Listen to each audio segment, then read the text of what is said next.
Good afternoon everyone and welcome to our interactive student panel, the population equation.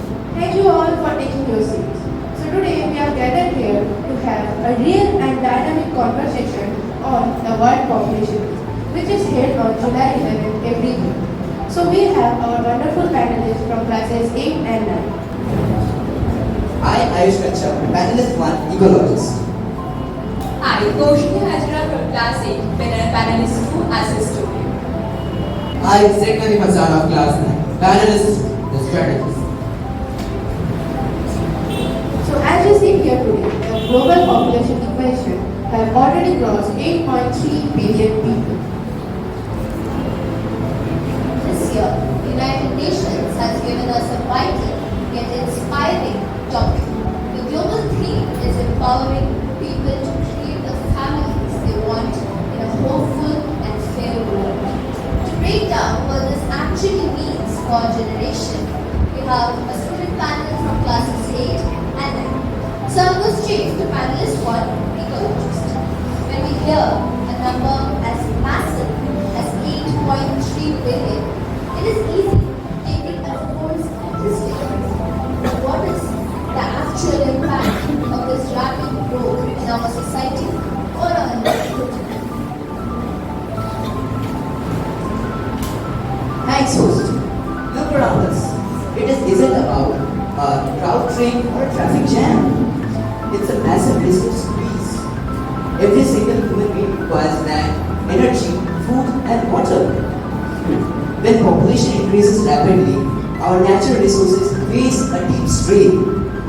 We are seeing groundwater depletion, higher carbon emission, urbanization cutting into agricultural lands. Essentially, the planet is carrying capacity with maximum population that has an environment or sustainability support is being treated to its limits.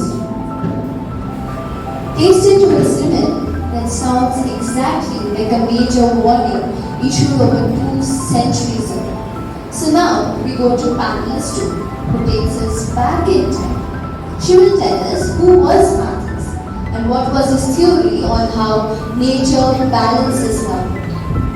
It's fascinating, host. Back in 1798, an English economist named Robert Thomas Malthus wrote an essay that completely changed the way we look at things. He introduced a simple but vital condition.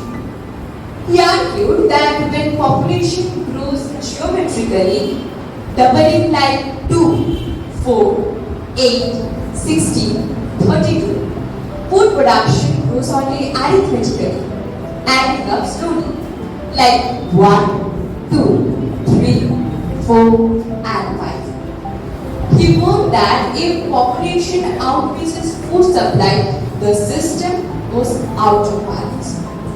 To bring it back to an equilibrium, Malthus said 2 types of checks come into play: the positive checks and the preventive checks. But positive checks and preventive checks are sounding like technical terms. Can you please break down what they actually mean? Absolutely. Think of positive checks as nature's painful way of decreasing the number by increasing the death rate. We can see that Malthus was said that worldly plagues, the widespread famine and violent wars over scarce resources. On the other hand, we have preventive checks. These are the actions taken by human checks on the population growth. See, Malthus was a clergyman advocated for moral restraint. For preventive checks is suggesting that human taking up the actions like celibacy, delaying marriage, and choosing not to have children until they are financially stable. Malthus said something very important. If preventive checks are not taken by humans voluntarily, nature will step in with positive checks automatically.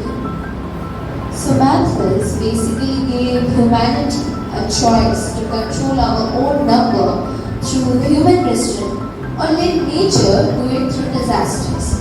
Did this prediction come true? Well, human ingenuity like the green revolution, animals farming tea and medical discovery helped us multiply our food supply, conquer many diseases by using his early time. But his warning remains a golden rule. The unchecked weight on population growth eventually breaks the system. A powerful reminder that resources cannot be taken for granted.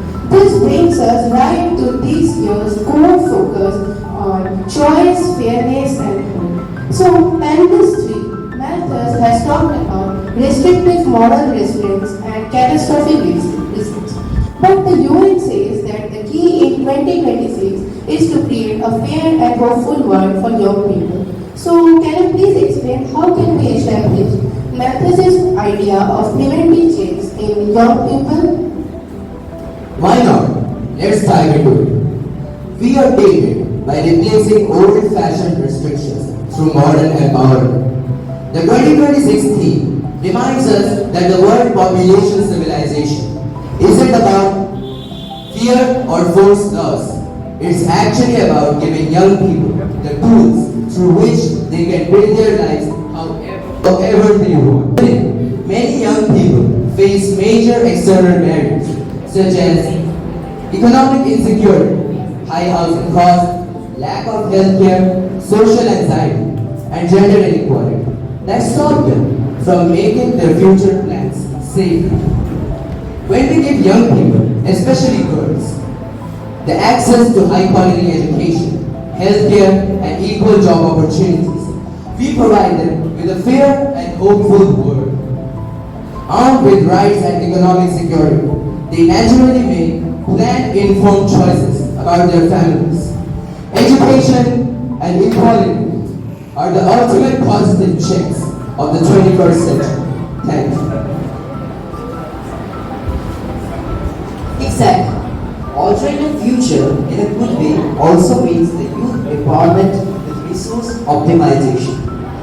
Instead of measuring success by how much a nation consumes, our generation success by how much to circular economy, minimizing waste, relying on renewable energy, and consuming water. As students, awareness starts with us, practicing sustainable habits in our daily lives, supporting equal education, and advocating for local environmental protection. By investing on the rights, checks, and skills of young people, we can turn this demographic challenge into a demographic dividend, where a hopeful and mindful population drives innovation rather than resource depletion. Beautifully summarized. Population is not just a crisis of number, it's an opportunity of conscious choices. So now, we're going to talk about how can the problem of overpopulation be addressed. By re-engineering education and skill development, By strategic implementation of youth policies and data-driven framework. fostering entrepreneurship and implementation of incubating startups. By encouraging civics responsibilities and leadership. And at last, health and well-being holistic health system. So now panelists, you can take a break as we move on to see whether our audience were actively listening to this panel or not. So we have 4 questions and anyone who can answer them correctly will get a token of appreciation. So the first question is, World Population Day was established by the United Nations in 1989. What specific global population milestone reached in 1987 triggered its creation? The options are 4 billion, 5 billion, and 6 billion. Yes, exactly.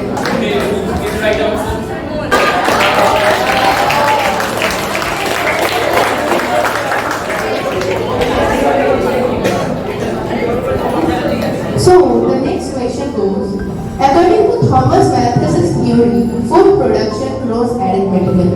How did his population grows? Options go geometrically, it stays flat and it decreases. Yes, so hard no? Yes, correct. The next question is, what ecological term describes the maximum population size that our planet's environment can sustainably support without destroying its ecosystem? The options are space limit, carrying capacity, and demographic dividend. And the last question goes, what is the central focus of this year's 2026 World Population Day theme? The options go, enforcing strict laws, empowering youth to make free informed choices, and building space colonies. Yes, I see. Very good.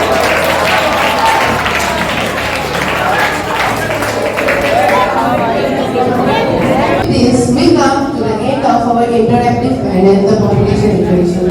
Thank you everyone for your attention. Hope you liked it. Now I request our Honorable Vice Principal Sir to share some words of wisdom. Thank you so much, and I thank you all of you for coming here and sharing your insightful learning experience with all of us.